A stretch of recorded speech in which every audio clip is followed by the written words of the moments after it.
Ladies and gentlemen, yes, we're back for another Block 9 Live Lounge brought to you by us. Yes, it's myself, Mike the Crazy Pilgrim, and tonight we have Carl the Green Giant, as he likes to be known, with his beautiful background there. Andy's also with us tonight, and we also have Harvey in with us. Evening to you all, gents. Carl, how are you feeling? Are you feeling a bit more energised for Saturday? Are you still thinking like it's going to be another shit show? Probably the latter, Mike, if I'm honest. I think it's going to be a hard game, isn't it, on Saturday? And Huddersfield got a result during the week as well, so they'll have a bit more confidence than what we've got. But I'm hoping something's happened on the training pitch this week to give us some kind of impetus to go up there and put on a performance at least.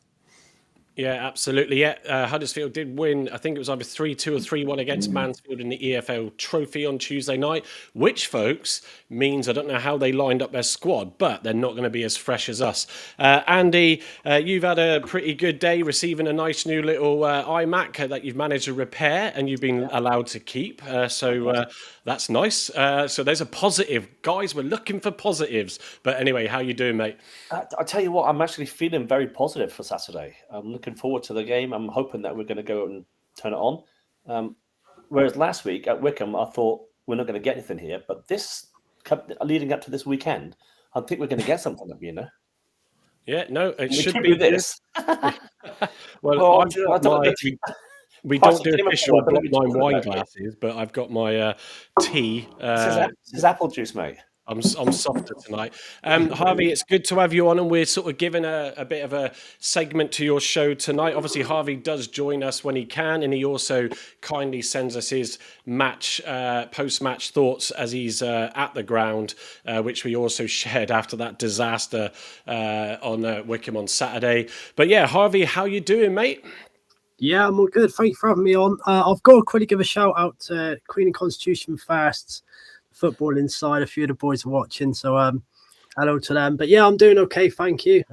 Pleasure to be on once again, and it's been a bit of a morbid week, hasn't it? Really, I think, especially the last few weeks. Being an Argyle fan, you've had a lot of bad news, a lot of bad performances, but a bit of positive is the new signing coming in, and hopefully he can take an effect coming into Saturday. Yeah, definitely. And look, we've got a lot of people in tonight already, so let's just read out some of those that are in.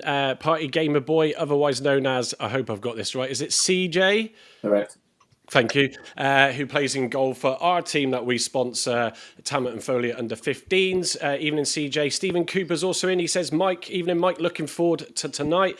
Stevie Watts is in as well. They're putting these emojis in, but all it says on the screen is hand pink waving. It doesn't translate them. And we've also got in Doubletree Darts, care of, I'm guessing, your side, Harvey, maybe? Yeah, I think that's Liam. Yeah. Fan club.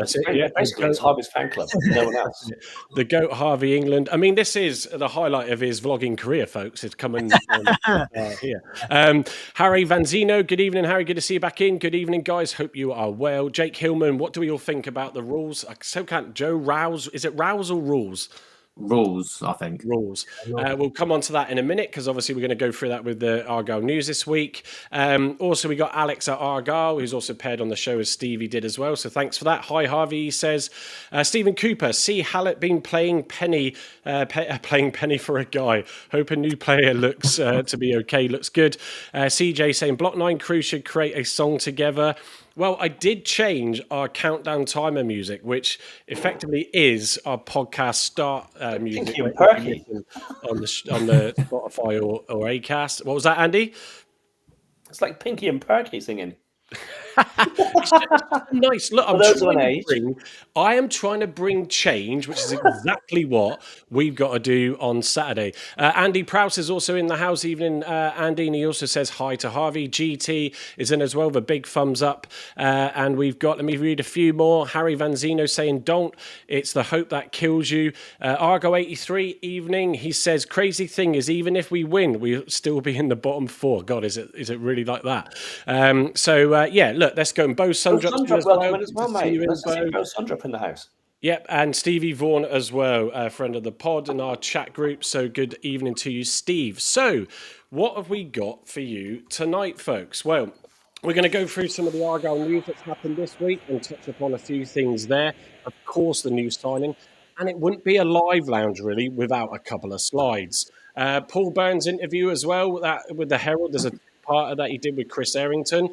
We'll dissect that. Carl put out his views and shared them on the podcast channel recently. I think there's some bits to sort of break down within that. And then, of course, we will go on to a bit of a story about Harvey and how he got into vlogging about Argyle and how that journey has looked for him and how he goes about doing it. Because we don't want to just sit here all night and moan about how bad we've been and are we going to turn it round or are we not?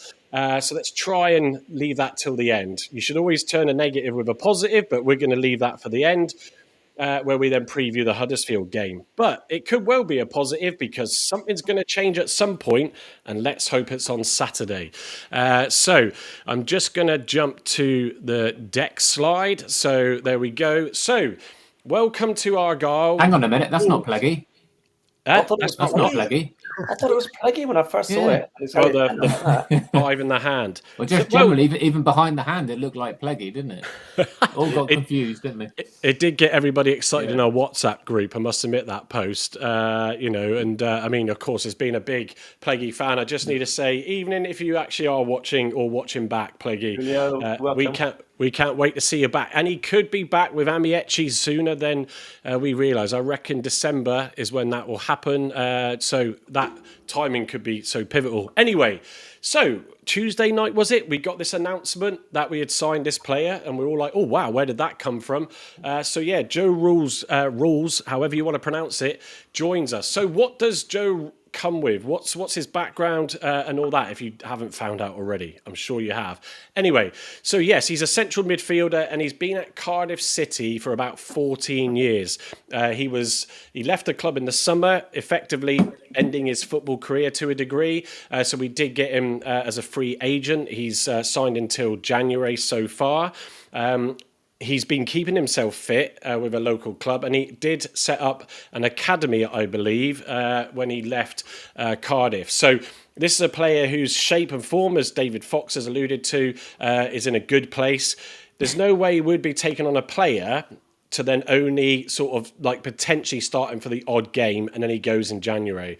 We're going to obviously look to get him in very early. 389 league appearances for Cardiff City, scoring 33 goals. He's got the leadership and experience that we need. Former club captain at Cardiff, extensive championship and Premier League experience.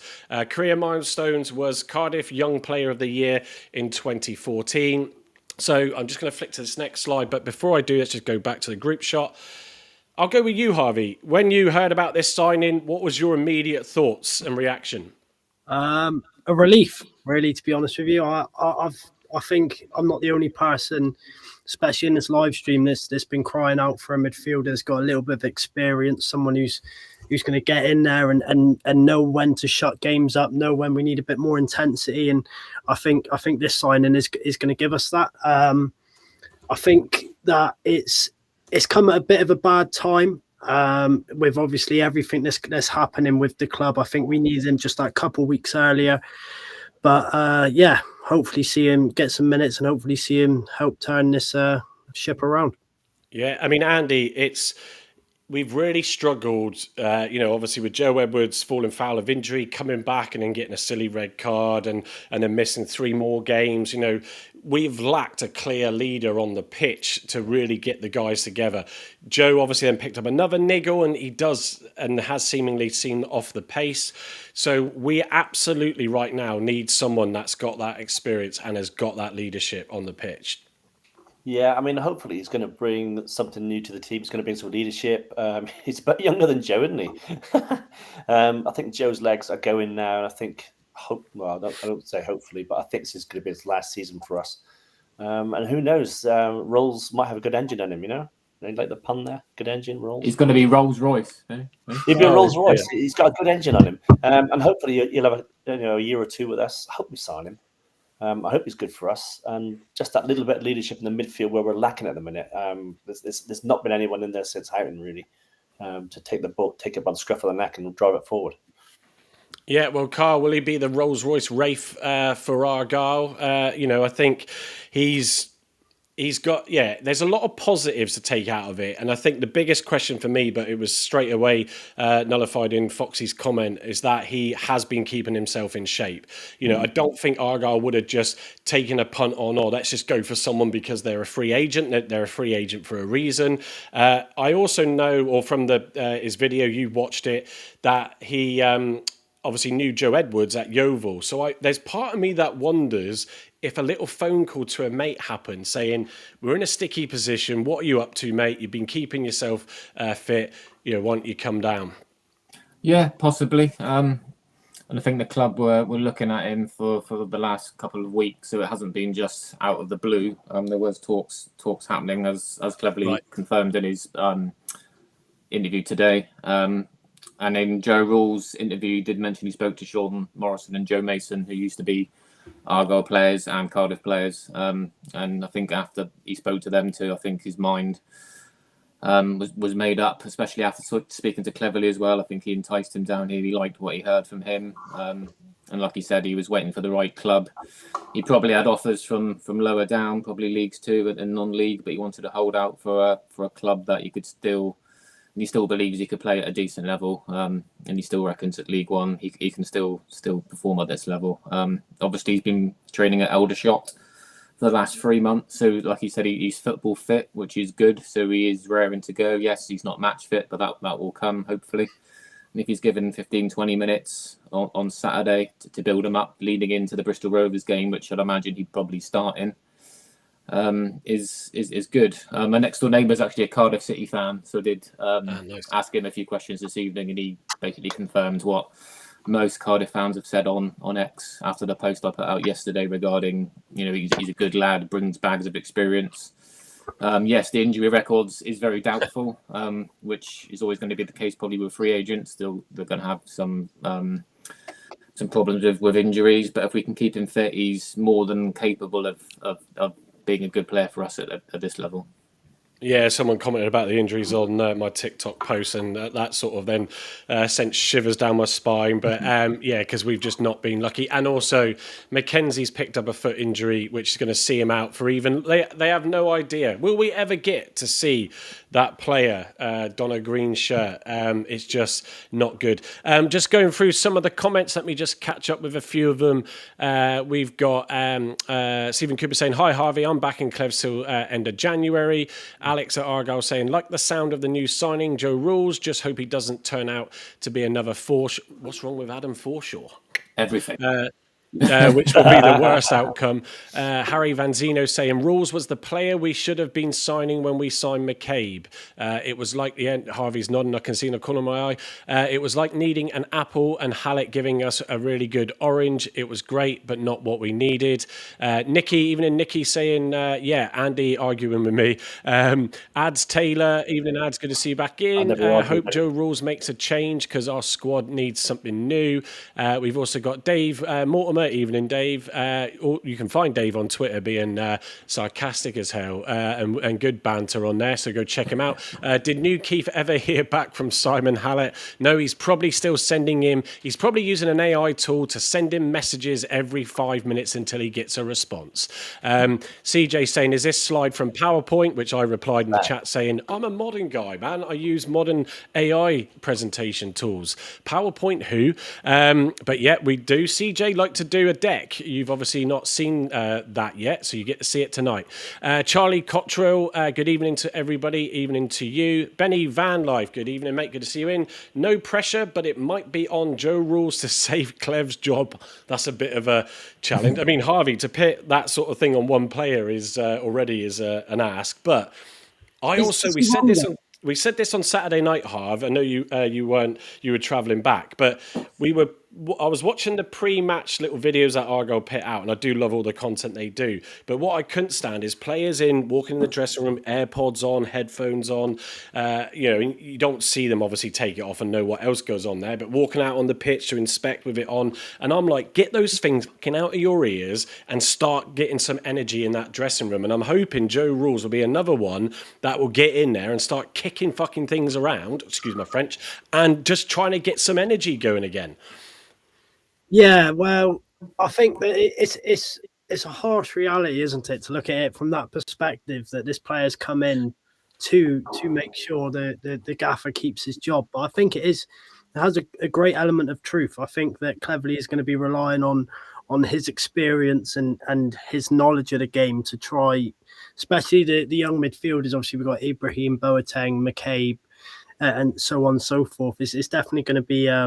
He's definitely been brought in to bring some experience, and hopefully that you can start kicking bins and throwing hangers in the changing room, getting the team up for it. Yeah, I love that. Absolutely in agreement with me there. Alexander Pennington, Harv, have a good one. Thanks for coming in and pairing up, Alex. Nice to see the team travelling today, Stephen Cooper says. No excuses to get a better performance out of them. Thomas Doyle, who's also paired on the channel, thank you. If Argyle doesn't start winning the game, Argyle will go down to League Two. Yeah, it does feel like that. CJ saying, my former geography teacher is a Bluebird as well. Ad saying, who will he be replacing? Well, we'll get the guys' thoughts on that in a second. Alex saying, I think Rules is just there for the experience and depth in midfield, and most importantly, experience again. What else have we got? Let me have a look for some new ones. PAFC Green Army evening. Thank God Bradford got called off. Imagine the toxic scenes at Home Park. Well, it would only be toxic if we don't go and win a couple of games before that would have happened. But yep, it's another cancellation, which means it's 6 away games. Argo83 saying, just pit 10 men behind the ball on Sat and get something out of the game. We haven't got our attacking football we were promised anyway. We need points ASAP. Yeah, I definitely don't want to park the bus, but I can get why you'd say that. And we've got Alex Heads also come in tonight. Good to see you, Alex. And what else? Callum Acton, evening, mate. Is the Tamerton manager here? No, unless he's shaved loads of years off his age. It's Harvey who's in tonight. And in case you wonder, Gavin is back from holiday, but it's back to business for him straight away. And he's got an early start to get a presentation for a client. But he sends his regards and he can't be on tonight. But I think Saturday night we'll see him back. So just going into, and we got Chris Barnard in, evening. So let's go to the presentation deck again. Hang on, let me jump back to that. Just to summarise. Oh, go on. No, go on. All right. So just showing some more bits and pieces that are pulled out. So composure under pressure, years of navigating high-intensity championship matches, Joe Rules, calm decision-making in crucial moments, which is absolutely what we need. Midfield control, ability to dictate tempo, anticipate danger, and intelligently recycle possession. I love that. Intelligently recycle possession, offering essential stability. Versatility as well, and short-term impact. The January contract signing to provide immediate stability, which is why I don't disagree with Carl. I think he might get some minutes in the Huddersfield game, depending on how it's going. And mentorship, sets a professional high standard for younger players. And I would like to see him pair up alongside McCabe and see Finn on the pitch and him supporting them and giving them some instructions. So we'll come on to next the interview with Paul Byrne. Just before I do, Smithy's dropped in. Evening. I've asked 3 different AIs to predict Argyle's position at the end of the season. All 3 said bottom 6 was most likely with reasonable probability of a bottom 3 position. It's not good. Did you do the free version or the paid version? I wonder if the paid version is different. Paid version has us bottom. Exactly. It'd be more accurate, half. Yeah. At Grok, where will Argyle finish this season? What we got going on here? Callum Acton saying, tell his wife to stop getting angry at me. I didn't like it. It was 100% a foul. What's he referring to there? Oh, the manager. Game, yeah. No, I think that's a play on the other team. So we'll skip past that. Yeah, we will. All good fun, though. All good fun.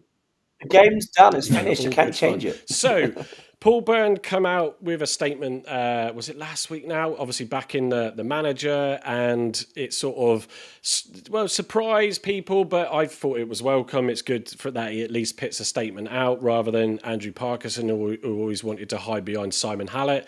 And then he's come out with a further 2-part interview, part 1 that came out on, I think, was that Tuesday as well, with Chris Errington. And just shedding more light on the situation. I mean, you can see there, I've summarise some of the points, and I'm going to go to Carl on this, who put out a post about it in his views. But the top line level on all of them is obviously he's acknowledged it's a difficult period. He's calling for stability, understandably, backing of cleverly that they're sticking to, transparency and communication. It was his idea to put his original statement out. He didn't go and ask Simon's permission. This is a CEO who's running the company and wants to be the face of that business. Yeah, so he doesn't need to ask permission if he feels he wants to put a statement out. And do you know what? Yes, we picked bits apart, and there was promises in there that you're like, oh, he probably regrets going, oh, I shouldn't have guaranteed anything. But it's better than him just hiding behind the desk and not saying anything, in my opinion. He talked about the fan-player relationship with regards to what happened on the pitch at the end. Harvey would have got a perfect view of that. And leadership style and role in terms of him taking over and soon to be fully in January. But his final message was of unity. He concluded with a strong appeal for unity. We are one Argyle, he said again, and stresses that togetherness boosts morale and performance, vital for achieving success. Carl, for me this week so far, I think not having a Tuesday night game, we're not just getting frustrated. I know sometimes when you have a bad run of results, you want a game as quickly as you can. Unfortunately for Argyle, recently that's not been beneficial. But I've sort of calmed down to the fact of knowing that they're not going to get TC out. And for all those that don't know, I did vote and say that maybe it is time to go when you can't get a squad changing it three games on the bounce. But I'm going to stick to the club's decision because there's not much you can do. You can't change that. But Carl, what were your thoughts or key things that you put out on X the other night when you read that interview? Yeah, before I get into that, it's kind of like you can't win in a way. I mean, if nobody came out and said anything, it's like, why didn't the club come out and release a statement in regard to on field performances and basically the start to the season, and then someone has Paul Byrne, who's not obviously started his role yet, and he's been criticised as well. So whatever you do is going to be wrong. But I think it was the right thing to do. I still back my decision. I think he's going to be a good appointment. I think Parkinson was completely opposite of what Paul Byrne hopefully will be. He seems to be hands-on, approachable, likeable. It just seems a bit more professional when he talks. And I thought that it was a good statement. Slightly alarmed when he said they aren't concerned regarding recent performances and results on the pitch. Obviously, they know it's not been a good start. It just sensed there's a little bit of a dig towards the fan base there. I know Cleverly himself said he understands the frustrations, and we're a passionate fan base. Sometimes that will overspill, and I think the fans, especially at Wycombe. What's happening? So Harvey turned around to drink a drink. You can drink it in front of the camera, mate. I was just taking I didn't want to because it's a bottle and it scrunches, I thought he was about to start the pod now. Right, for a vlogger, there's this button called mute, Harv, right? So you could just mute. Yeah. Go on, Carl, carry on. Sorry, mate. Have you found that button yet? It's a little button down in the bottom. It's a little microphone. Yeah. You just click that microphone and it puts you on mute. Is there an echo in here, gents? That's too much effort. I've got to move my hands to do that. I can't bother to do that. Oh dear. So yeah, go on, Carl. But yeah, it's not just on the last few months. I think the fan base in general are just disappointed over the last couple of years, and it's just overspilling now with recent results. Obviously, the last couple of manager appointments haven't worked out for whatever reasons. I think we know that lack of experience and jumping into then going into the Rooney disaster was a nightmare, and now it seems like we're doing another wrong decision in Cleverly. I hope that's not the case, but I think there's just so much emotion pouring out now. I think just we need a result or a performance, or just see a turn in the corner from the boys on the pitch to see there's a glimmer of hope, because at the minute nothing's improving. Confidence is low, and maybe on Saturday things might come together. Maybe Joe Rules might have a little impact. Would you give a spark to maybe some of the younger boys in the team? But yeah, I mean, statement wise, it was fine, but I think it just leaves more questions in regard to them not being concerned. And the longer it goes on, when will they get concerned? Yeah, and I think this is, we discussed this at length as well over the last couple of shows. So I've stressed that obviously it was picked up, and I think you alluded to it just then, is, he admits his lack of football experience. And the one thing we've all talked about in terms of the last, sort of couple of years, in terms of we've probably lost then having, some really good, strong football experienced people on the board in some way or in the club in some way. And for Paul, for me, the reason I believe, and I stand by this, firmly believe that Simon Hallett appointed him is because when you've put in 20 to 30 million or whatever it is into a business, whether it's a football club or whatever, you're looking to someone that you can trust to look after it. I've seen it where I work, bringing someone in who you want to come from the outside into a senior role, running the business, and changes a few things and a lot happens and suddenly it's not going great. And when you've got a lot of money invested, you want to protect it. And I believe he appointed Paul, who's been a non-exec on the board and had advised in meetings as well with the board as it was then.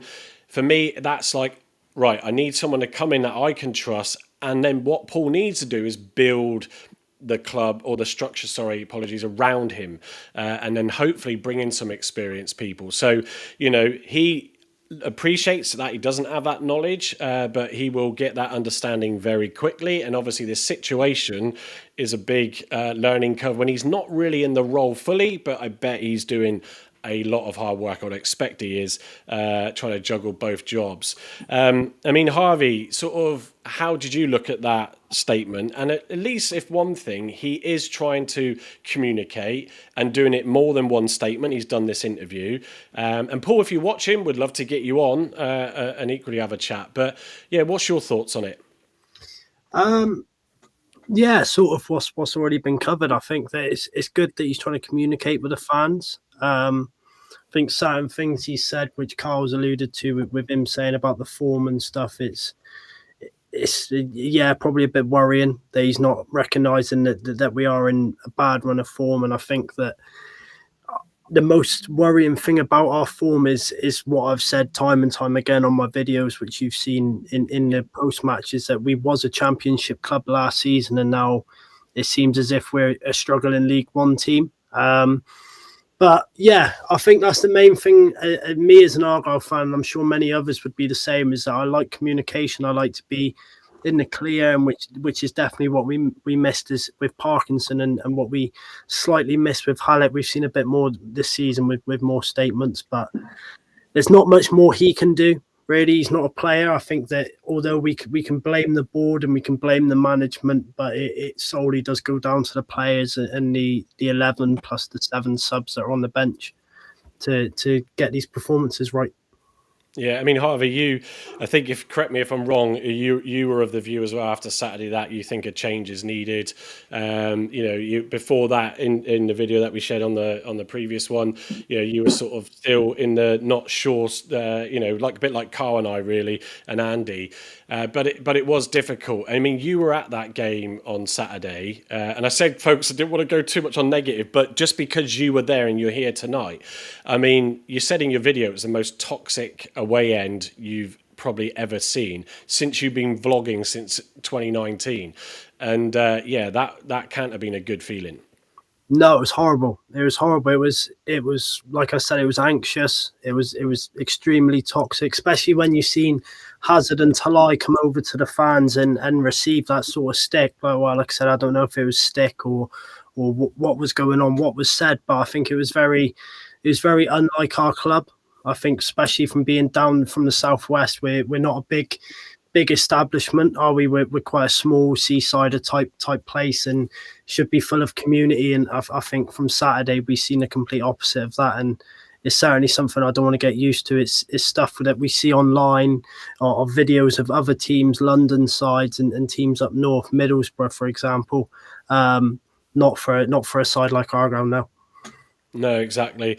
Just looking at some of the comments. Shane Harris, evening, Shane. Good to see you in, mate. Look forward to seeing you when we do make it back to home park. Shane sits in block 9 as well. He said Andrew Parkinson grew the club's turnover dramatically off the pitch, and I think Simon tapping out on further investment led to his decision to leave. Yeah, look, we've done the Andy Parkinson thing, but for me, he should have gone at the end of the season because all of those situations were under his tenure, and that's where sometimes you have to just take the fall. Andy B, good evening, Andy. PAFC King, 20k a week. Please put that glue back in the cupboard. Graham Byrne also questioning that. Do we have to pay the full 20k or part of it? Evening, Graham, by the way. We look like relegation fodder. I'm missing the comment where this 20k was mentioned, and I'm trying to see it. Anyone? Graham Byrne, do we have to pay? No, it's related to something I think was made a note from PAFC King, but I can't see it now. Anyway, it doesn't matter. So look, I think for Paul's point of view, there could be an element of naivety in that statement. I agree. And I think for me, this is where something has to give on Saturday, because I can personally, whether it's in, say in one of our stores, for example, or the club, except no one turning up and the same, I'm going to say it, the same shit show happening again on the fourth occasion. That I just cannot accept, because confidence is one thing and motivation and all that stuff, but they've had a good week now to train on the training pitch. They travelled up today, as Stephen Cooper has noted, and that's a good thing. Get them ready and get some old-fashioned boom boxes in that bloody dressing room, turn up the volume and get out there and actually make some bloody noise. They might do, we just don't see it. Make some noise so that home dressing room knows, oh shit, they've really come for it today. Pit them on the back foot from the get-go. So that's really good. So look, let's just see what happens. We can't force the change. It's for the club. We can only vocally change that, but hopefully we can get back into winning ways. Mate, just before we move on from that, the one thing I can agree with is his statement on the unity. We've got to be united as a fan base if we can. I know it's really hard because we're not seeing games at the minute. Harvey's going to games away from home, and we're losing terribly away from home. But we've got to try to keep that sort of unity as a club, as a fan base, as a club. Because if we start losing that unity, then the club's just going to spiral down and down and down. No, absolutely. I understand the frustrations. I hear the frustrations.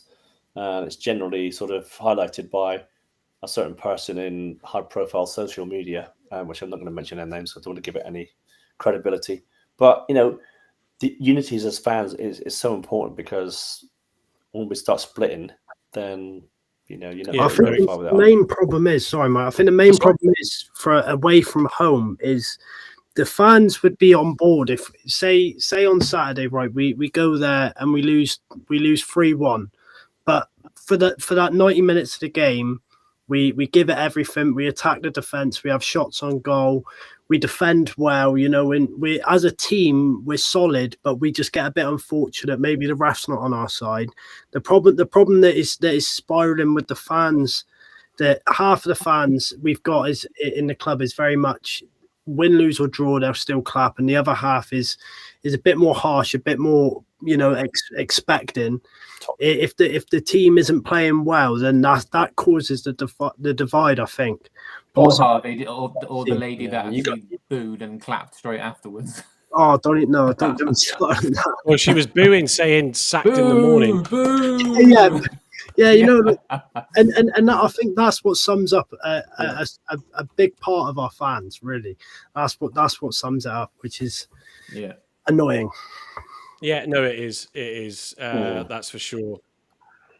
I get the frustrations, mate. I really get the frustrations, but it's not helping the players when you're slagging the players off. No, Andy, it's a good point. I mean, I said on Saturday, as players, you just don't engage, because some of those that might have had a few too many to drink, a lot do when they go on away days. Harv, you'll see that. Harv's always on the, doing his beer review. Drink responsibly, of course, folks. Of course. Yeah, but you just don't go up, because you've got to be able to know.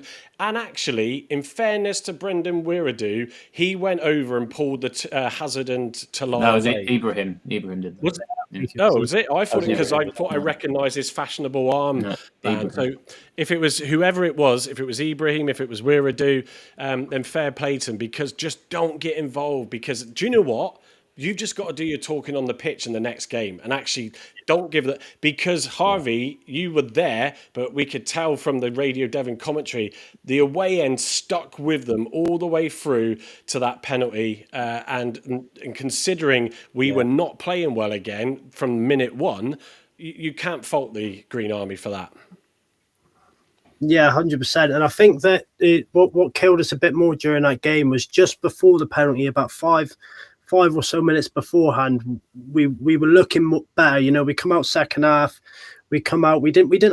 I can't recall us having a shot, but we was pressuring their defence, and then we got hit with a penalty, and it started going downhill from there. And by the time the second goal went in, there wasn't an ounce of positivity coming from that away end. But it's a difficult one, because fans do expect a lot. I think, you know, fans that travel, not me especially, you know what, I don't mind paying what I pay and seeing what I'm seeing, but some fans certainly see it as they've spent 50 quid to get up there, and they're seeing that, and they think they can go on and say what they want. But they need to realise that footballers are just humans. You know, if I have a bad game Sunday league, I know that I might get a bit of stick in the football group chat, but it's going to be nothing. A pro footballer, you can have a bad 90 minutes and then get stick for 5 days on end, and then go play another game, have another bad game, that's another 5 days. You know, it's a spiraling.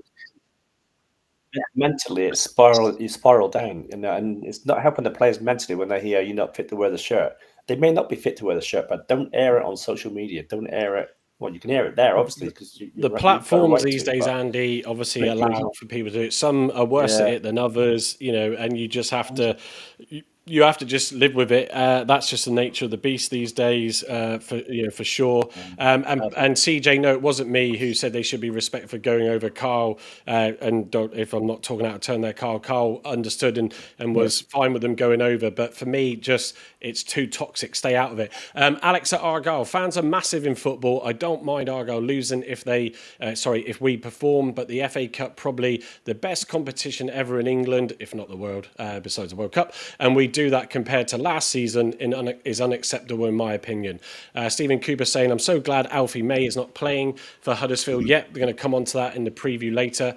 And Andy Prowse just dropping in saying, we have enough injuries. Let's stay away from creating mental health issues for our young players. Let them feel supported in public.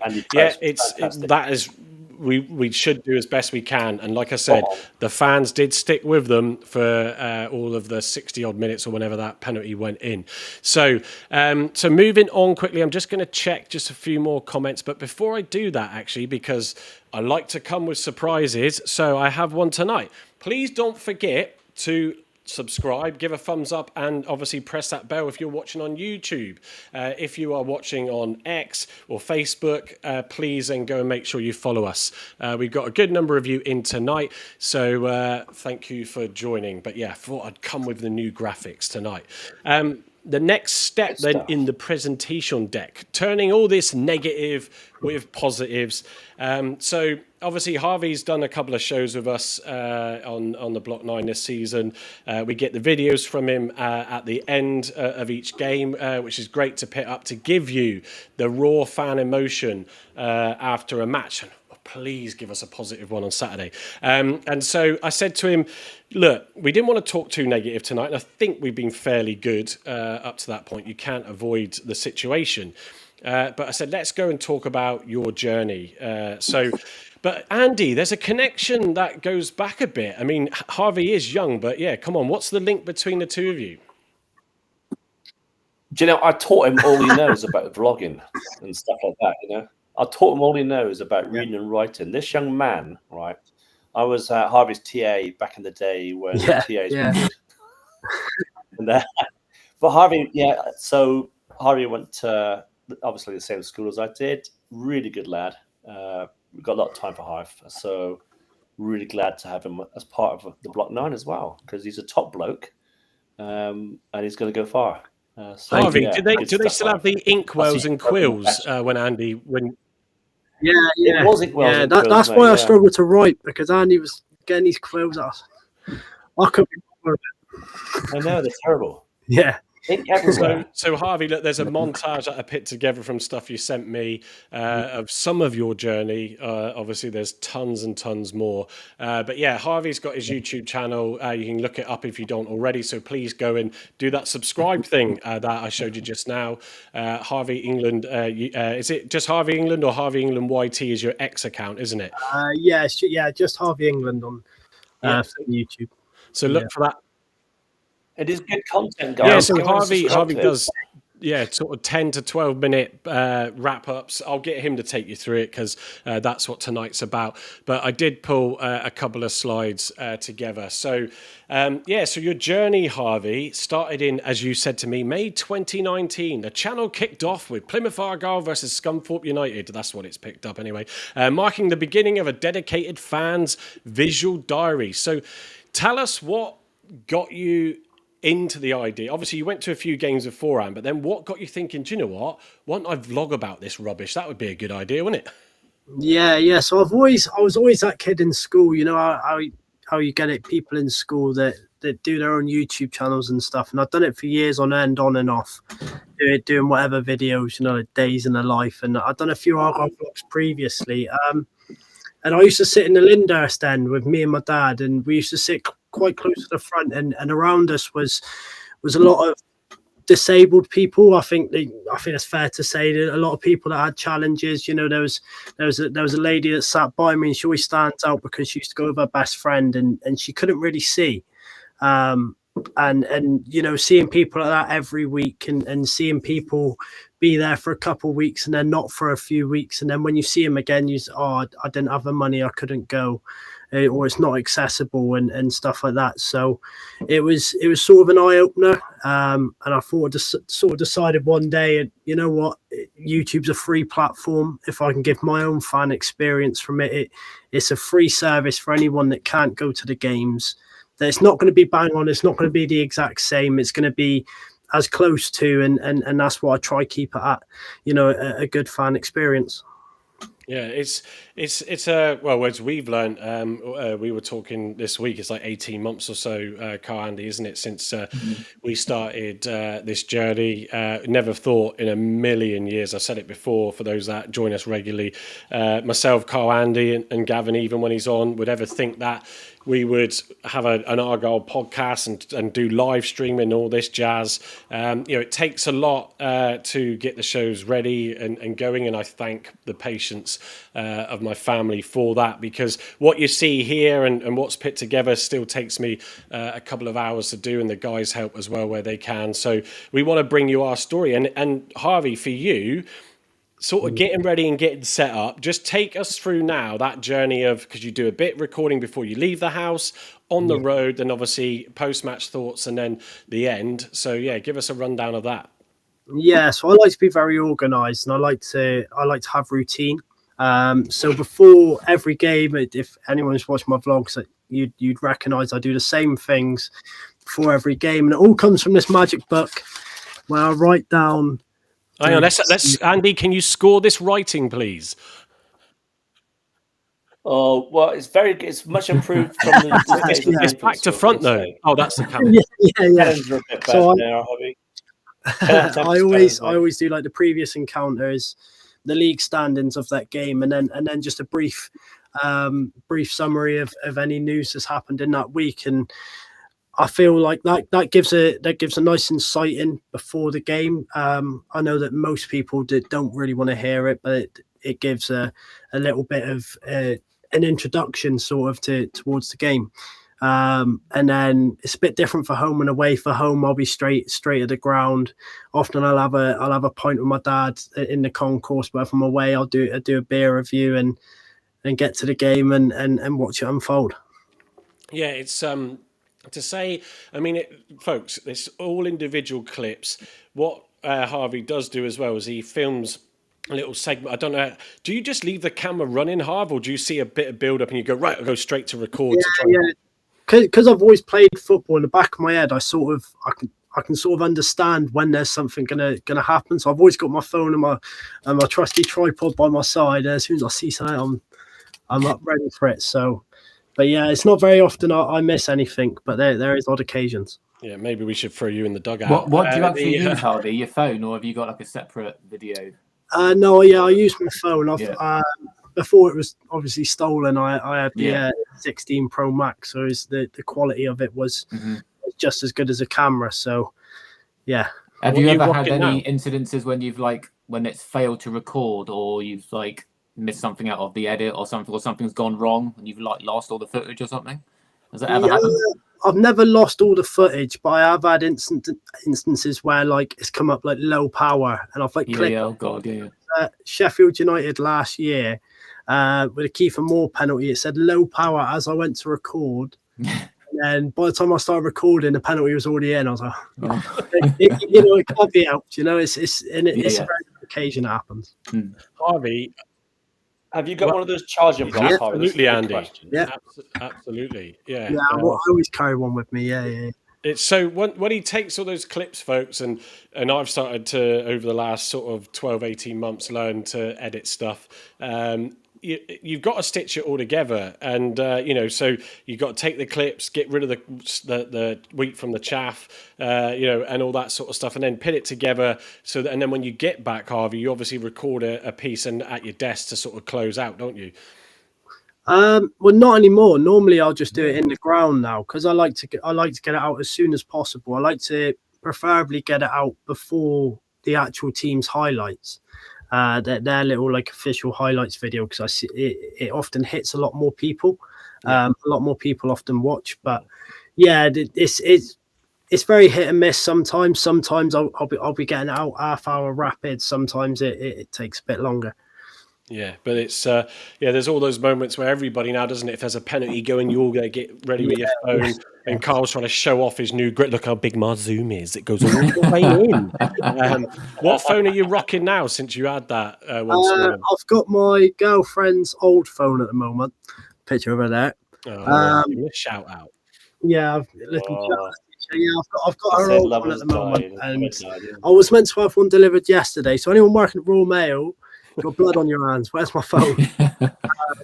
I mean, God, you'd think this famous YouTube person with all the monetization, I mean, he would have a backup phone and a backup to the and I mean, Harvey, let's not forget, you also have some of the guys that go with you standing around going, right, yeah, Harv, I'll hold the phone while you read the team sheet out. Right, I'll do your hair. Yeah, you look all right. Let me reflect this light onto you. It's got to be done. I've got makeup artist, everything. Give it. Yeah, I'd sack the makeup artist, but give your boys a shout out. Who regularly attends the games with you? Oh well, at home games it's always my dad. So shout out to my dad. If not, it'd be my mate He's Ben.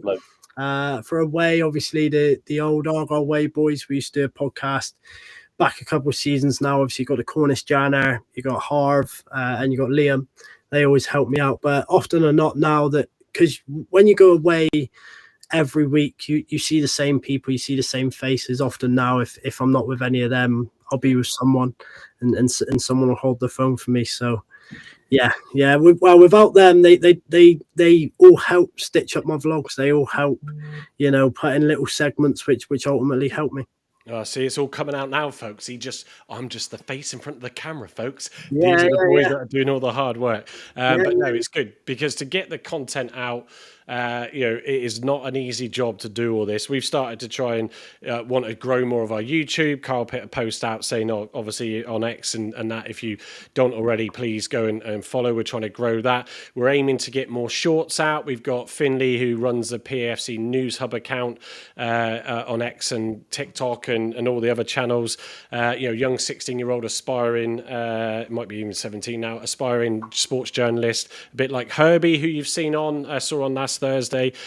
So we want to bring that sort of, those people that are into doing that. We want to help them share their content. So we're going to aim to get sort of more stuff out across the platforms. But if I just go back then to the slide deck, December 2019 away day debut, the first away game vlog documented the clash against Cheltenham Town, capturing the unique atmosphere following Argyle on the road. The community and recognition, a high point, you said, Harv, is hearing the fans chant your name at home park. Did it end with the word W on it? Or I don't know. I can't remember. No, it was brilliant. It was after, it was either Portsmouth at home when we won 2 or 3-1, or it was after Derby where we won 3-2. And it was these group of lads. They sit on the other side to me of block 1, and as we're walking down, I've seen him and that. And he's one of our own. He's one of our own, and it was mental. It was quite surreal. A real moment. Yeah, absolutely. It goes. I mean, when you're putting a lot of effort to bring people and the reasons you started it off, I think are fantastic. Then it's great when you get appreciated for it. Just reading out a couple of the comments. Stephen Cooper just saying Harvey's dad spoils him, laughing out loud. Dad's a good guy as well. Gets all the best jobs at the taxi firm where they work. If you didn't know, I love your blog. Saturday, it's part of my Saturday night. Dan saying the guy bottom left. Sorry, awful with names. Your video is very out of sync with the sound. Who's out of sync? No, I don't know if it's you. Bottom left, it was. Well, anyway, doesn't matter. This does happen sometimes, folks. You can get a little bit of slippage. Still on dial-up, Andy, aren't you? I'm still on. Just wave your quill a bit, see if you can pick up the Wi-Fi. Yeah.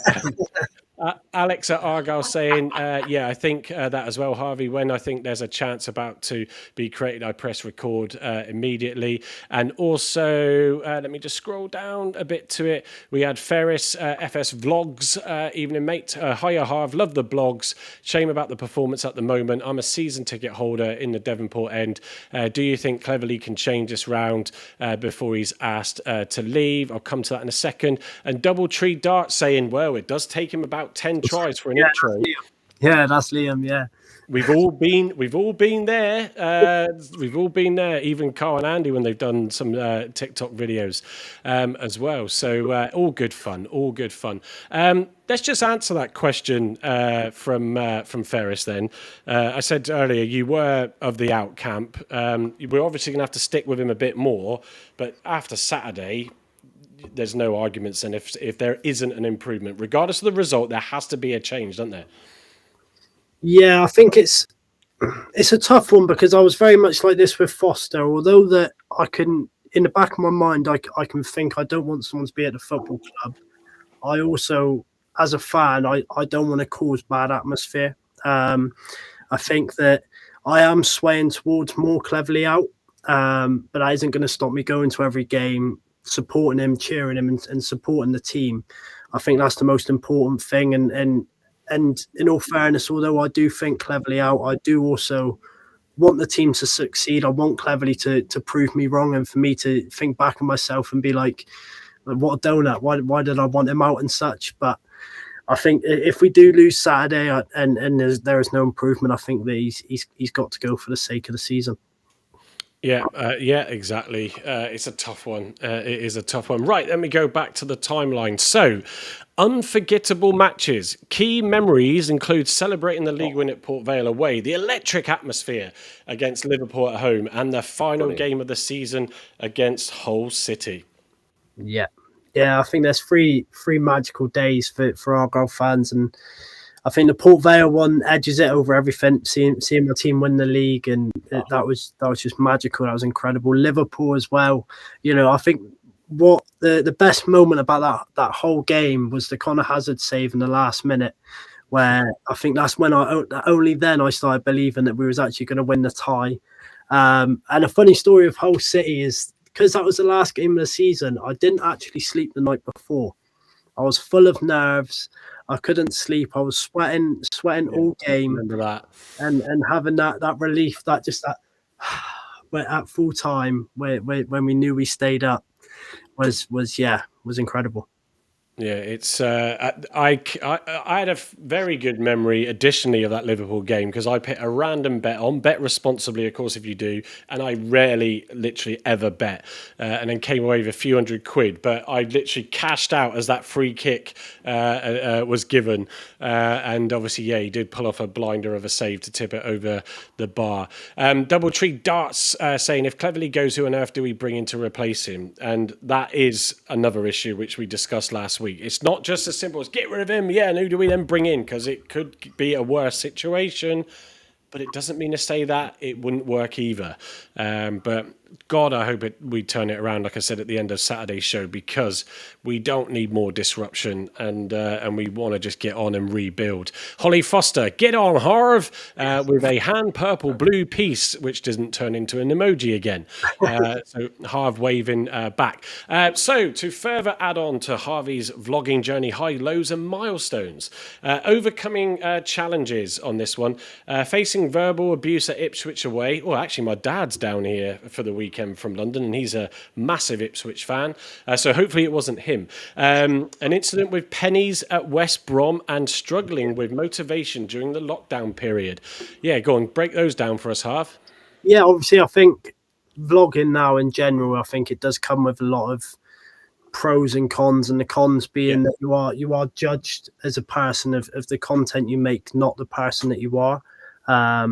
I remember at Ipswich away where we lost 3-2. I come out of the stadium and Argyle fans and Ipswich fans both giving me stick, and I've grew quite a big backbone, and I'm quite versatile to what people say. I can shut up my mind quite easily and ignore it. The West Brom one, that one was probably the most challenging time for me as a vlogger. I remember there was a lad a few rows up lobbing pennies at me. One of them clipped the back of my head, but luckily I'm rock solid. It didn't hurt. But yeah, that was very much was he not just donating to your channel? Yeah, but he missed the pot. The pot was the hood, and he just kept missing it. So, but yeah, no, I think things like that, people are always gonna. I don't think it's jealousy. I never see it as that, but people are always going to hate on other people's success. And no, everyone wants everyone to be at the same level. No one wants anyone to succeed when you've got that type of mindset. So it's one of them things you're going to get part and parcel with it. Any young vloggers. I know Alex at Argyle, he started to do some vlogs now. Does a great take on them. And you know, when you get to that stage, everyone gets to that stage where you're going to get stick, and it's sort of your moment where you decide if you're going to carry on or stop, and you've always got to carry on and not let them win. What's just on that before I elaborate on that? What's Alex at Argyle's channel on YouTube, Harv? Alex at Argyle. Yeah, of course, because he's signed in under YouTube. I'm just going to go and find his channel and just tick subscribe, which I've just done now. So please go and do the same to support any Argyle fan in that. Obviously, it said in that piece as well about the lockdown period, but just elaborating on this, we've discussed it. Andy touched upon it, the mental side. Andy is a professional counsellor, so go and give him a shout if you really do need to get over your Argyle troubles or any other troubles. And he's a dab hand at taking his dog out for a walk, so why not go for a walk and have a chat. You get a little bit of flavour from what you said there, to a degree, what some of the players then get. You put yourself out there, we put ourselves out there. I mean, I've taken some abuse on X at time, and thoroughly deserved. But it's one of those where you just have to brush it off, either try and turn it and get it into banter in some way, because generally the bullies, if we call it that, don't like it when you bite back. I mean, if you turn around and threw pounds back at him, he would have been taken a bit for that, wouldn't he? But so you get to experience that, but you're thick-skinned, like you said. You just get on with it. You enjoy what you do, and that's where I said the other day, and we all agreed on this, is that the worst thing about situations like this, the toxic environment that you said, Harvey, is it just gets fans having a go at fans just because they don't agree with your view. Whether you want to be Hallett out, you want to be Cleverly out, you want to be Paul Byrne and every man and his dog at Argyle out, but just because someone to the right of you doesn't want to be, doesn't mean to say that they're wrong. Have some banter about it, but don't get down in the dirt and start the sort of slagging matches that go on. But the lockdown period. Oh, go on, Andy. That's what I meant by unity earlier on. Fans are going against fans, and we're all fans, aren't we? So why are we going against each other if we support the same club? Yeah, it's just, but that's the sad world of football when things aren't going well. But lockdown. Tell us how you dealt with that and cope with that, because obviously you noted that as a point. Yeah, I think that lockdown was, challenging for everyone in their own aspects. I think mine was a lot with not being able to go to the football, and I certainly spent a long amount of time not making match reactions, not doing previews, just stopped doing videos. And because I enjoy doing it, I think it's something that is, I wouldn't say I'm necessarily good at, because I'm just very versatile to it. But during lockdown, I think it was because I was still very young and doing videos and not seeing them doing well as such, and having no really motivation to do it. It was very close to me sort of just packing it in. And I did make a TikTok on this. Must have been end of last year, start of this year, and it was the aspect of lockdown was 5 years ago today, and I was. Not right now, but but when you did the vid, yeah, it was like 5 years ago today. I was 15 years old. I had like 300 odd subscribers, and to think where I've come from to now, it's always something that I'll be proud that I overcame. Yeah, I was fortunate, if you want to call it that, where I was still working. That was pretty intense as a retailer trying to stay open. We took some flack for that, but believe you me, it saved thousands and thousands of jobs, no matter how you want to look at it. Yeah. But it is a difficult one, and I think sort of. We know what happened with COVID, but it was bizarre, and it must have been for the players, equally so bizarre playing in dead silent stadiums. At least you had no one having a go at you when you were shit, though. So that over a screen. We won the league that year. Well, yeah, we did, but you know what I mean. It's just one of those, isn't it? So Alex at Argyle saying thanks, Aj, much appreciated. Yeah, no problem. Well, Alex. At all. Yeah, he's grown with 277 subs on there, so we'll also have check out your channel later on, myself as well.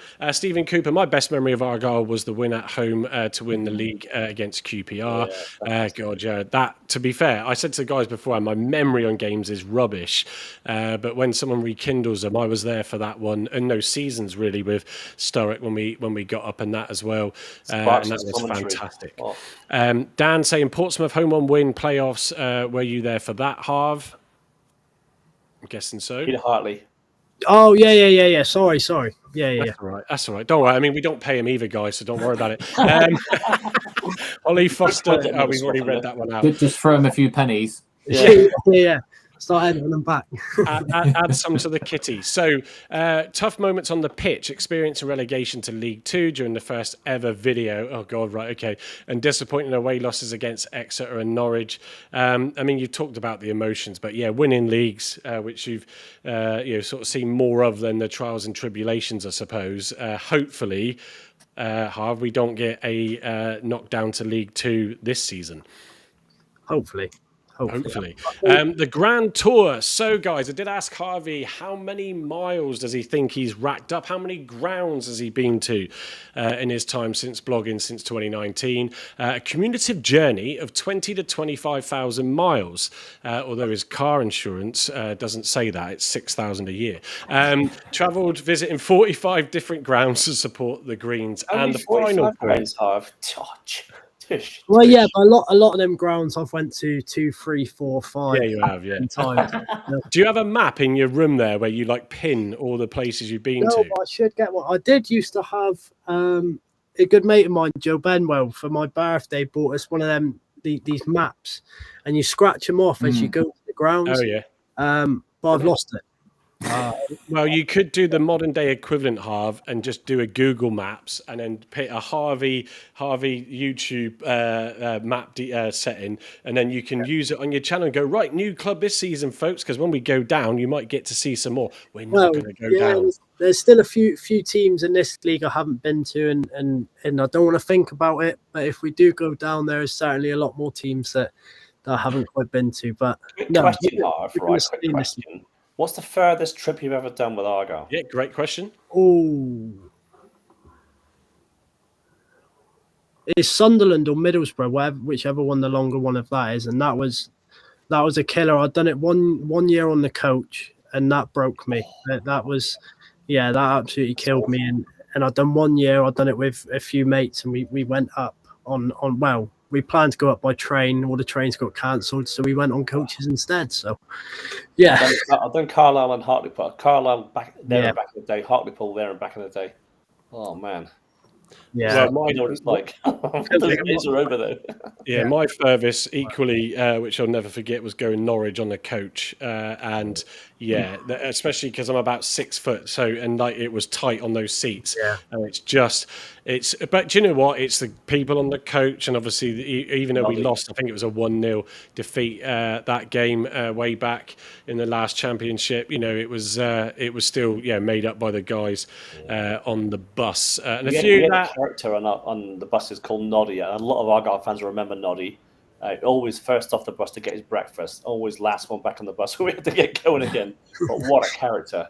Well, I do have any random stories on whether you coming up on the coach? Because one that I had was we got back to the ground and someone didn't have the key to let people into the gate at Argyle, and I can't remember what we found, but I managed to get the lock off. I mean, all those house robbing duties over the years, but no, I managed to get the lock off and get us in there, and it was. And I don't know, and I don't want this to sound out of turn because I think he did pass, but Keith, the bald-headed guy that used to go up loads and loads and loads and manage and organise the coaches, it was Keith and I who were trying to get the lock off, which we managed to in the end. It was peeing it down as well.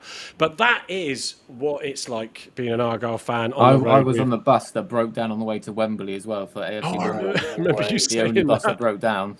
On Holden Hill, I think it was. Somehow they managed to find a spare bus, which is extremely difficult. It was literally the whole of the Southwest buses were en route to Wembley, and he got there about 2:30, so he missed all the build-up, literally just got off the bus and went straight in, and then the game was just terrible. Yes, I was on the bus to Hartlepool, right, where we won 8-1. That famous season, we won 8-1 up there, and we had to win our game and hope Wigan lost their game, but Wigan won their game as well. So we just missed out in promotion. And Carlisle, when they had a protest up there, it was 0-0 draw. Argyle fans joined in the protest. Only about 3,000 fans up there. It was amazing.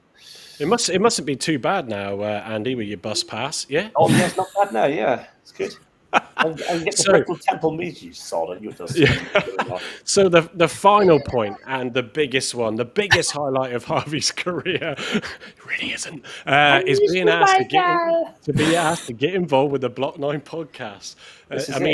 Guys, folks will do anything for clicks and views. Yeah. I think my career is vlogging. I'm going to announce it now. Now that I've been invited and I've had my mention by the Block 9, I can peacefully retire and live my rest of my days out in the grandstand, I think. So smoke his cigars, drink his whiskey to his heart's content. Exactly. Yeah. I mean, it's like I said, folks, it's good having him on. I mean, Harvey would have got on more shows, but he was always too busy frying chicken than being able to come on. So I have the final slide for Harvey, which I think is a great picture of him and his dad. How old are you there? Oh, I must have. That was Leicester, 19. How old are you now? He's a whippersnapper. Yeah, 21 now. I'm getting old. Old. I was meaning to message you, actually. Where did you get your bus pass?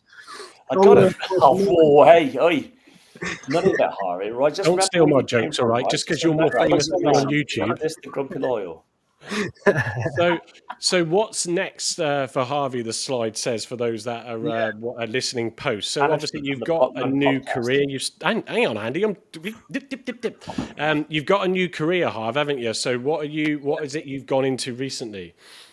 I can't speak about it too much online, but yes, it's a very good career. It's hopefully going to get me very wealthy-ish.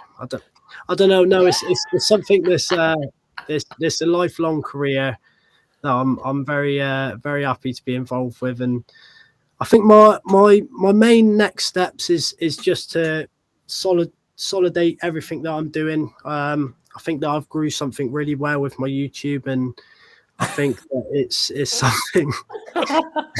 It's not don't take my joke, Michael.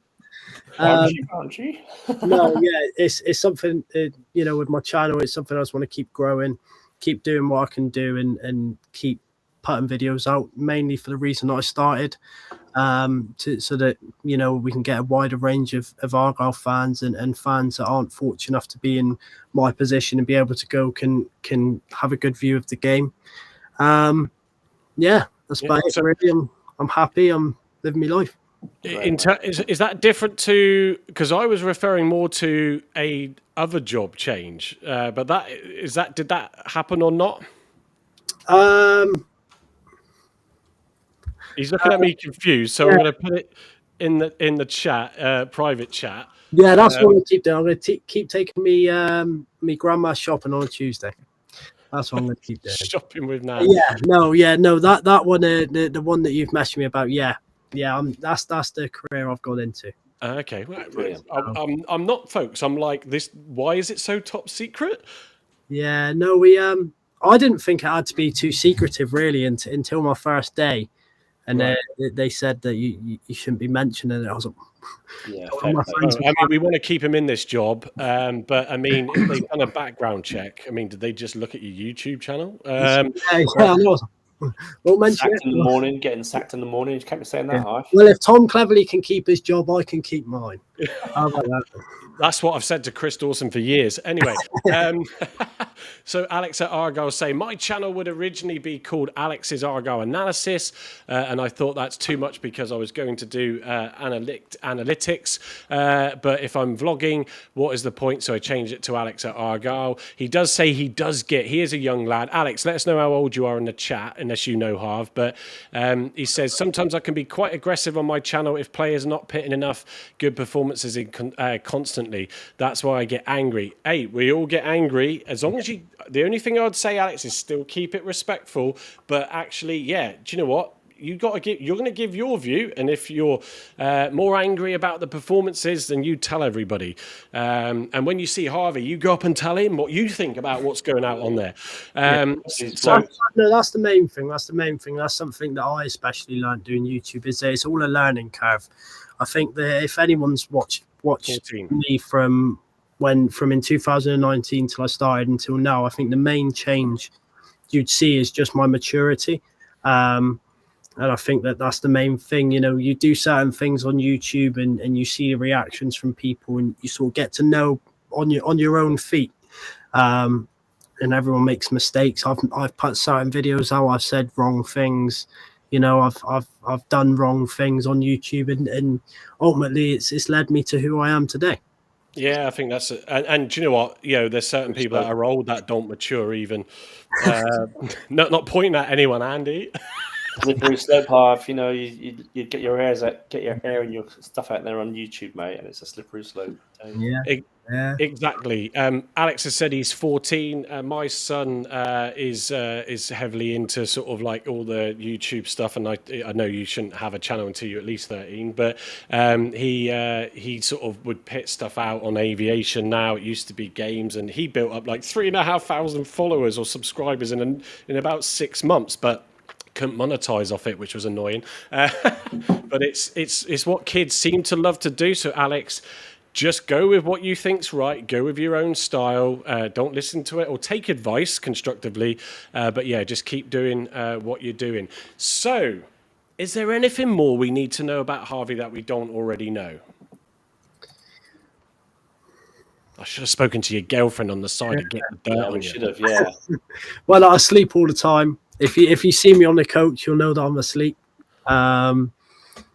Yeah. Right, so come on, Harv. Right, you do all these sort of like beer things when you go away, right? I see it, right? You become a little bit of an alcoholic here, young man.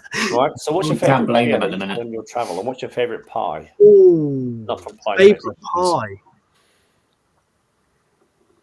I'll tell you my favorite beer. My favorite beer review. I went to Blackburn a couple of years back, and it was £2.30 or £2.35 for a pint. And the lady apologised when she served me and said that she put the prices up. That was. I thought you were going to say because you were underage, but anyway. No. I was of age, but my favourite pie. Even though we got battered on Saturday at Wickham, we had it was like steak pie, mash, and gravy for £8.90. Nice, mate.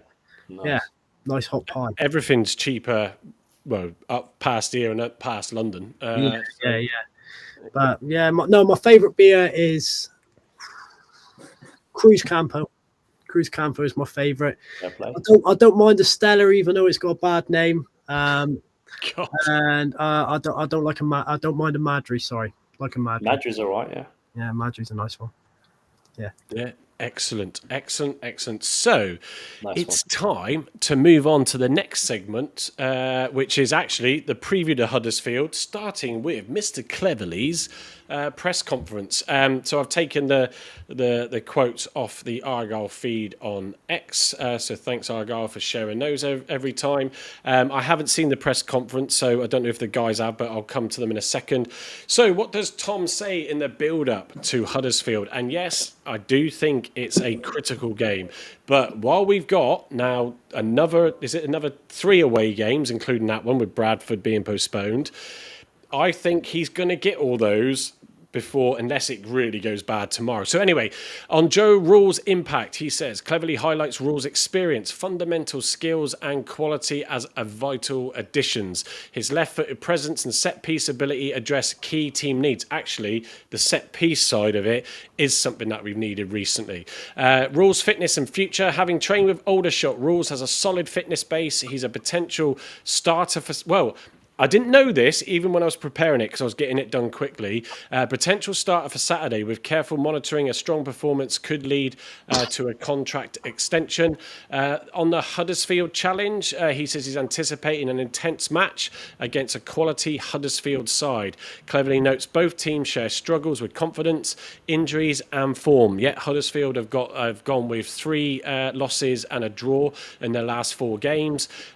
So we'll see what happens. Injury updates. Brace yourselves, folks. There are no new immediate concerns. Yes, Harvey's celebrating in the background for those just listening.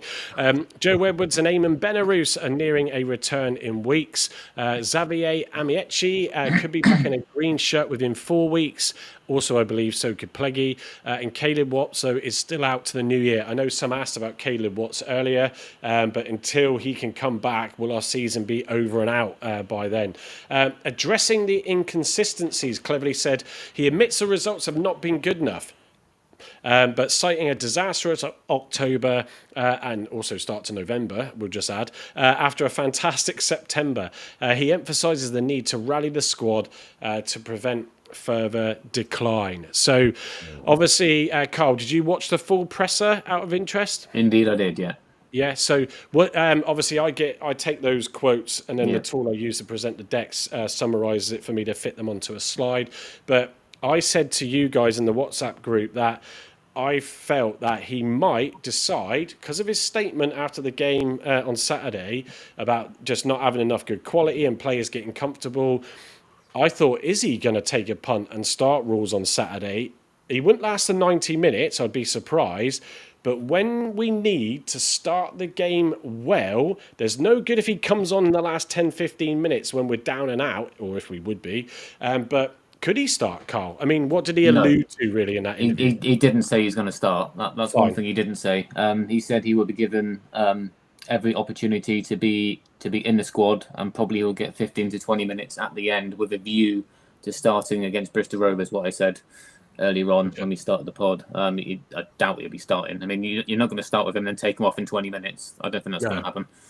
unless he's fit enough for a half. But then even then, would you risk him from the start and then sub him off at half time? I think it's better working, given him the last 20. It would be a real crazy statement exactly. if he did do that. It would say a lot about what he does. And obviously, we found out today again that Mackenzie has picked up yet another injury. He doesn't even know when we'll see him, so there's not really any time scale. Again, probably after New Year, unless he picks up something else again. But it's a really strange one because with his time with Aberdeen, he barely missed any football, and he's come here and he's had like injury after injury after injury, and when he recovers from something else breaks down. It's really frustrating, which is annoying because he came quite highly rated. He was one of Aberdeen's one of their better players and good experience in Europe as well. I think got a Scotland call up, so there's obviously talent there, but we just haven't seen any of it, which is a massive shame. Obviously, he discussed about Joe Hatch being recalled as well. He will travel with the squad. He's a big admirer of Hatchie. Said he's been impressed with him, and he's not phased when he plays. He's quite physical, especially in the earlier games, in the cup games at the start of the season and pre-season. He impressed him. So he hasn't been brought back to be reloaned. He's going to be part of the squad. I think it's another statement that though, Carl, isn't it? Because. It's like these lads in the under 18s, the same with Tegan Finn, played in that big win as well after that Mansfield game. You're going to just look and say, well, not being funny, guys, if you're not cutting it, I've got to look at options. Exactly. Again, he was highlighting, lack of experience, which led me to think about the whole McCabe signing on deadline day. Why did we go down that route and not get the experienced centre mid that we were crying out for? And again, he was asked regarding why hasn't McCabe actually been playing recently, and he said, again, he's come here to learn. He needs to improve on a lot of his abilities, winning duels, controlling his opponent off the ball, picking up second balls, learning some of the dark arts, which obviously Joe Rules himself will probably pass on to some of the younger team members now. But he's seen good intensity from him in training the last couple of weeks. So hopefully we'll get to see him featured a little bit more in the coming weeks.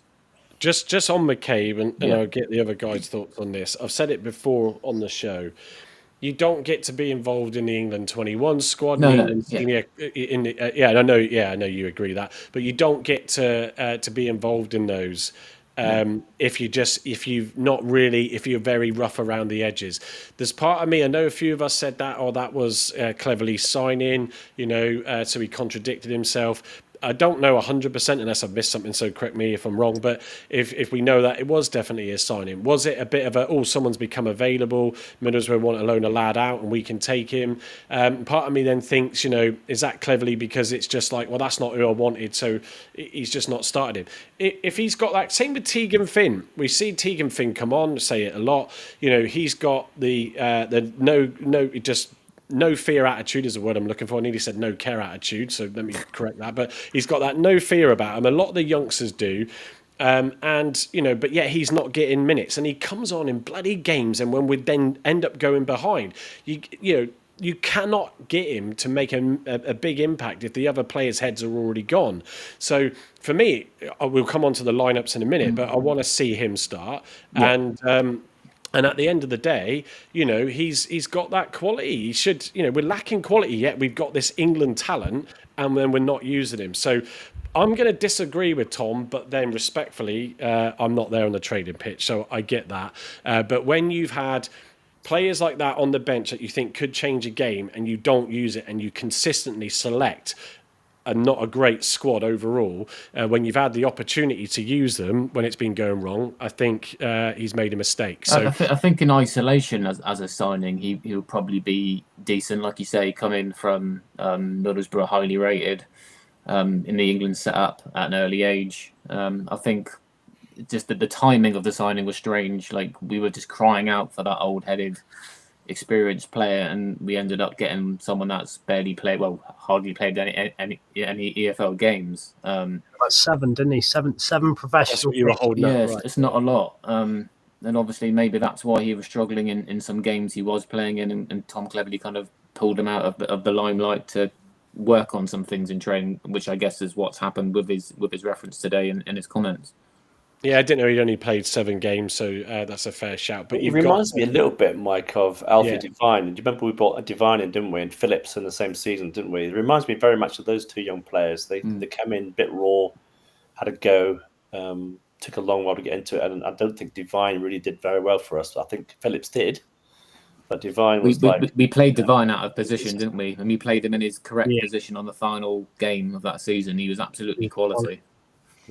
Yeah, I think, and like FS10, even to your mate, is pointing out McCabe is technically the best footballer in the squad. Trouble is, we need more quality in and around him. Exactly that, and he would flourish, and that's my point. I mean, they've been brought in spells. I think he had the odd start, but where the squad then isn't able to come together, and players like that have been at clubs and they've grown up with bigger, obviously, academies and players that are all fighting in those parts of the country to get into get themselves recognised. And I think, this is where those sort of players, Finn included, rely on the players around them to do their job and come forward and create, not go, I've got the ball, I'm scared, I'll pass it back to Soups or Mitchell. Voodoo's in tonight. He's just joined us. So evening, Voodoo. You might have been in a bit earlier, but it's your first comment that I've seen tonight. So good to see you on. He says, how ironic. Cleverly is criticising others for lack of experience and end product. And Carl rightly saying, what time do you call this, Voodoo? Let me go back to my slides. We'll move on from Cleverly. And obviously, Huddersfield, so some key facts. I mean, they had a good start to the season. So they're currently sat in 9th with 6 wins, 1 draw and 6 defeats from their 13 games played. But the last 4 games, they've had 3 defeats and a draw. So the manager there is under pressure. The crowd are getting on his back now. And it's... the second manager, haven't they? No, not yet. No. Oh, sorry. No, I was going to say, I was like thinking, how did I miss that? But, no. So it's probably... If they lose on Saturday, he may well go. Whether or not Cleverly goes or walks even, if it's a disaster, it'd have to be a disaster for them, I think, to make the decision. But that's what I'm thinking along the lines of now, that we can't afford to sack him, and not a case of we're hoping that he walks, but I think there's a little bit of that in there as well. If the form continues, we as a club don't take that chance of sacking him because we can't realistically afford that, and we're hoping that he's going to end up walking and saying, enough's enough. I'm not the right man to turn this around. I mean, we'll see. We all want him to turn it around. Of course we do. But we've got to see some changes because it doesn't help anybody. Goal statistics wise, with roughly 17 goals scored, 1.55 per game for all those that like the stats, and 13 conceded. Their matches often see considerable action. That might send shivers down your spine. Offensive strength and defensive weakness. Huddersfield boasts a top 5 attack in League One, but their defence ranks mid-table or worse, indicating a potential vulnerability. Harvey, the big concern for me on this is, let's face it, with Exeter, Mansfield and even Wickham, they weren't great teams. Like, they wasted chances, they did direct balls, diagonal balls, and caused our defence all sort of issues. But their finishing and their end product wasn't great. This is going to be, for me, Harv, all about who goes out there and starts with the confidence, because even though we're away, the pressure is going to be on them. But Christ, if they do turn up the wick with that offensive strength, then it could be an embarrassment if we're not careful. Yeah, 100%. And I think that this game probably comes in Huddersfield's favour with the pressure that they've got and the pressure that we're under as well. I do think it's going to be whoever scores first wins, but my heart or my gut is saying that this lines up for a perfect 0-0. A lot of people online are saying about whichever team loses, their managers is going to be the one that goes, which is going to be it's going to make it an even tighter game, and a lot of pressure rides on this game. But I think the defense has definitely got to be strong, as we do know that although Alfie May is out, I think that Huddersfield do have a strong offensive. Yeah, they do. I'll come on to the next slide that will show that. But the problem is Argyle's offence attack is, hate using the American terms at times, but the offence, but the our attack is non-existent. Don't forget, guys, it's also one shot on target. And that was the penalty since Wimbledon. So that I can't accept out of the poor performances as well. And then obviously with our defence being the weakness, it's almost like I can see why people are going, we're going to get mullered. I'm going that we're going to win this one. There you go, I said it. So if I go to the next slide, just summarises their offensive power. So their attack is spearheaded by top goal scorer Joe Taylor. New signing Alfie May adds significant attacking depth with him suspended and also out injured. It will be interesting then if that does unbalance them. I've just realised Marcus Harness plays for them as well, and he always scores against us. Oh, don't even go there. And don't forget Mikel Miller as well. Yeah. God, yeah, Marcus. Is Mikel Miller fit? Mikel Miller's not fit, no. Who knows? No. I was going to say, he hasn't been fit for his whole career, has he? I doubt he'll be making minutes.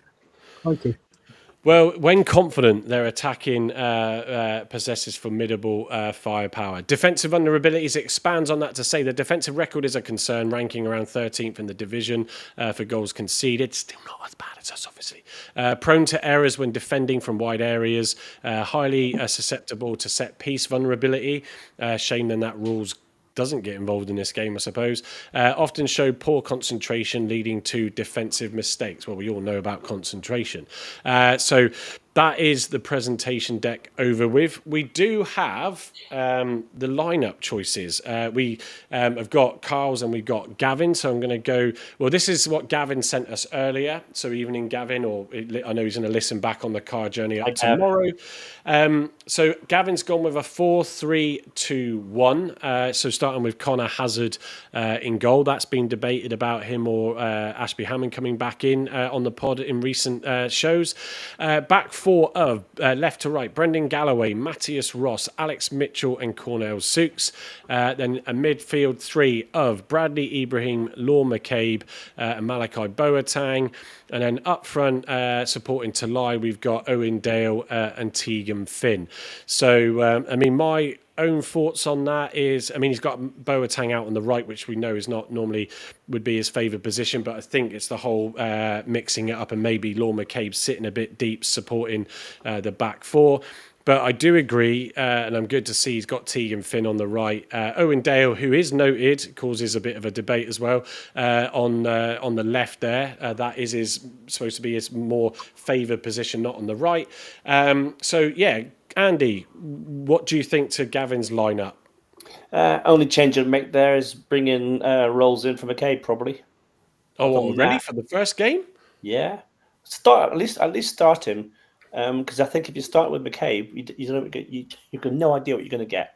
If you start with Rolls, then he's going to want to venture forward. He's going to have a certain sort of aspect of leadership out there, so he's going to be driving things forward for the club.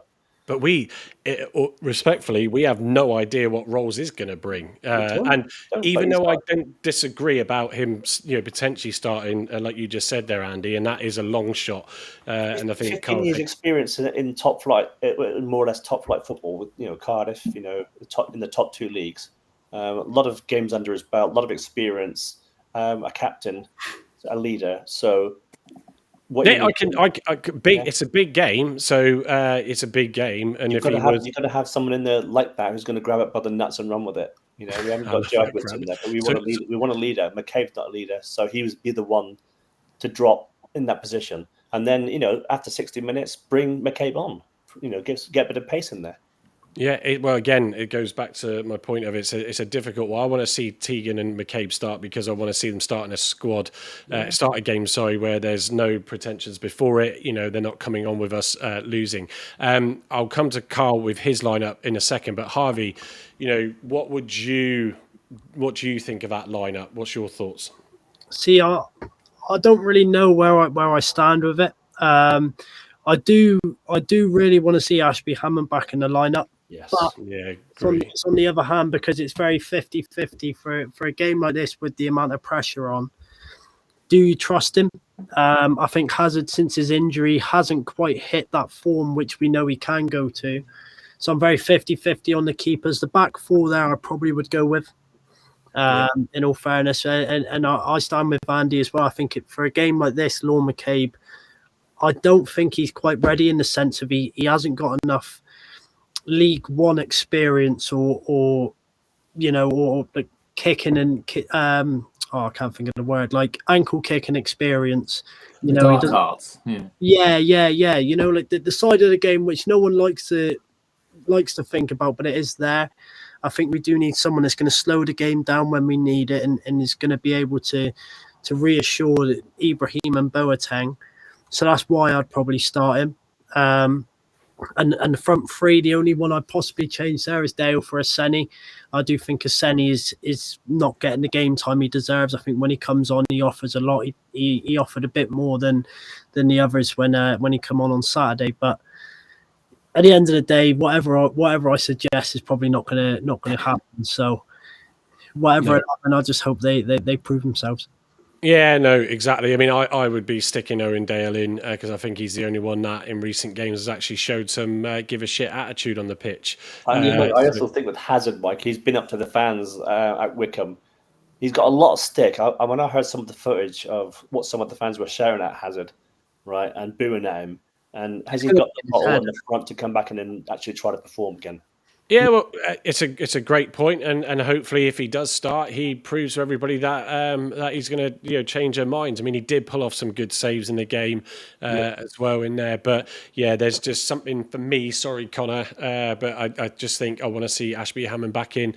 Party Gamer Boy CJ is saying I would put Ross left back and Galloway at centre back. No, you don't want that attacking threat coming at a player that isn't quick already, and having Dale wanting to sort of worry about him even more. Let's go to your lineup, Carl, next. So we're going to bring you two now. I don't do lineups really, but we'll leave it to Carl and Gavin. So Carl, do you want to read out your lineup and why? So it's kind of similar. I think I've gone for a team which I think Cleverly will go for, not necessarily what I would like to see. Yeah. I mean, if we could do the one I went for, that I think Cleverly will start with. I mean, as a back four, that's what we can really go for. We haven't got any other options at the back anyway, so it has to be those four. I think we need to revert back to a four at the back because I think we struggled really in the last few games when we were playing as a three. I think Sorinola struggled at Wycombe as well, so I wouldn't play him. I would go for our strongest back four possible. I don't think Rawls is going to start, and Cleverly's comments suggests that he's not going to, which I think is fair. He's played no football, so it has to be McCabe for me. Give him some time, and then Rawls second half. Ibrahim and Boateng. I'll continue with Patterson on the left of the three, and Dale on the right. I would like to see Tegan Finn start, but I don't think he's gonna, sadly. And again, same with what Harvey said. I would like to see Ashby Hammond, but I think Cleverly will persist with Connor in goal. Yeah, no, I think for me, and Patterson was a game changer with McCabe and Finn in that Mansfield game when they came on for what you could call a game changer in difficult circumstances. Hopefully Mitchell is fully over the situation, personal situation there that he's experienced recently. Ibrahim, again, to sort of come out and try and show additionally that fighting spirit. Boateng, because we couldn't watch it, Harv, because obviously there was no Argyle TV streamer whatsoever. How did Boateng look in the game to you? Because he's had two bad games now, hasn't he? Before that, he had two poor games. Yeah, I can't recall him really putting a foot wrong, but because I can't remember, it doesn't exactly mean he impressed me. I think that he is a bit of a workhorse and he is underrated at times, but he is also one that is prone to a mistake. But I think him and Ibrahim as a duo together, I think, are solid. And on their day, they do well. I think our best example of that is probably Luton and Stockport, the games where them two play together. So hopefully we can see a bit of form like that. Yeah, no, exactly. And if there's anyone in the chat regarding Dale, is he more left or more right-footed? Because how do you see him, Harv, when you see him when you've seen him at these games? Oh, it's a tough question. I think didn't he play on the right at Mansfield? Yeah, wing back? I'm pretty sure he plays predominantly on the right, but I wouldn't be angry to see him in the middle. No, that could work as a 10. Yeah. I think that he's got the pace for it. I think he could, to make them 8 and 10 man runs, I think could be a positive. Against the reason why, I mean, I looked it up on FOTMob just to check afterwards because it confused me. But and I think it was, and sorry, Pi, if I've misinterpreted you, but when he put his video out after that game, he said, why is he playing a player on the completely wrong side of the pitch? And I think he was referring to Dale. In Mansfield, I noted him getting back when I did the watch along that he was helping bloody Galloway all the time. And obviously Galloway's on the left side. So that's how I've remembered it. But I think he has a player, he is versatile. And someone put in the comments that we should try and sign him on in January. I think unless we are seeing a turn, I'm not sure. I think it's hard to know because Cleverly's playing a lot of players out of position, isn't he? So we don't know their natural positions. Probably why we're losing. Here's my Subbuteo. Let's drop it on the table. We'll see where they've had. That's the problem, isn't it? Though, sorry to butt in, but we've got a lot of wide players that we play a lot of players out wide. Sorry, that would probably benefit more playing through the middle. But we just can't play through the middle. We haven't got the strength to play through the middle. I think Patterson is another one. I think he should be playing in the middle. And if we had the opportunity to play Dale down the middle would be a positive as well. Yeah, Alex saying Dale played left back against Mansfield and right wing against. But none the wiser then. Yeah. We're in the left. Yeah. God, it's crazy. Dale does bring something. He's got a bit of passion about him, to be fair. Yeah. Oh, he definitely did in the Mansfield game. Obviously, we can only listen on the Wickham game. So, but it's just, you could physically see his frustrations with the rest of the players on the pitch. Speaking of watching games, so this Saturday. Let me bring it up. So, Carl, we're going to try a double act on the watch along. So, Carl will be round mine. For those that are like, well, how are you watching it? Well, VPN and Argyle TV. I do not do any illegal streams, just to put it out there. I do stick my tenner. Well, I don't. So I like to give my tenner to Argyle. So I'll have Argyle TV on for Carl and I. And yes, Carl, bring your $5, you cheapskate. You might get Exeter City the first half, mate. Well, probably after that case, I won't bring the $5. the audio. So, guys, you can join us. The stream will start about 2:35. The show will start at 2:45. Carl will be trying to make it back from the boys' Tamerton game, so it might just be me to start the show off with. But yeah, look, we get a good bunch of you come in, and it's good fun, and it gives us all a chance to actually talk about the game in a constructive chat, as you can see on the screen here, and we'll go through and read your comments. Yes, Voodoo. So yeah, like Carl's going to join me for that, and we'll see how that goes. And then if it works well, then we'll rotate it around where we can as well. So you get probably Andy and even maybe Gavin on some of these as well. It's good fun. I must admit, it's good fun doing it. Next show, obviously, is Saturday. So for those that are joining us tonight and are like, what the hell is this podcast about? Hopefully you found it good. We do our shows, the Live Lounge, which is 8:30 on a Thursday, you're watching now. And also we do our post-match analysis after the games on Saturday at 8:30. So yeah, you get to see me and Carl for longer on Saturday with the watch along and then the post-match. I think, Andy, you said you're out on yes, that. Grumpy Lol is away at his son's graduation. So, yeah, I've got to go up to Worcestershire. Yeah, so well done to him. Congratulations to him. So we won't see Andy, but hopefully we will have Gavin back in, and I'll see, because Harvey and Herbie also goes to a lot of the away games. So, yeah, it might just be the three of us, but hopefully, please to God, can we make it a good result. And also, don't forget, let me pop up the graphic again. Please like and subscribe on our YouTube channel as we look to grow that, and give us a follow on X and Facebook. We get a lot of engagement on Facebook in the comments when we put posts out, but I can see we've got one viewer viewing on Facebook. Hello, mother. Yeah, mother. I don't Dad, actually. I get don't know. off. Say again. Dad, get off. Dad. So, but no, we appreciate all the people that are watching tonight. Ads Taylor saying your mic is being distorted by you listening to the audio on the game.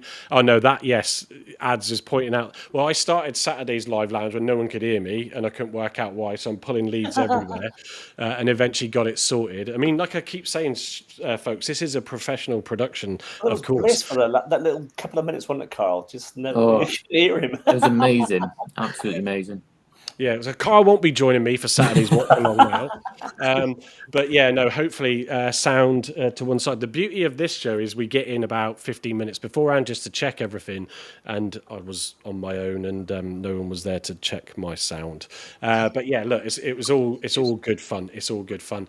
So other than that, let's go then for final thoughts and score predictions. So Carl, what do you want and what do you think the results What do I want and be? what do I think? They're two different things. What I want to see is a nice 4-5-0 win for us, but realistically, I just want to see a turn.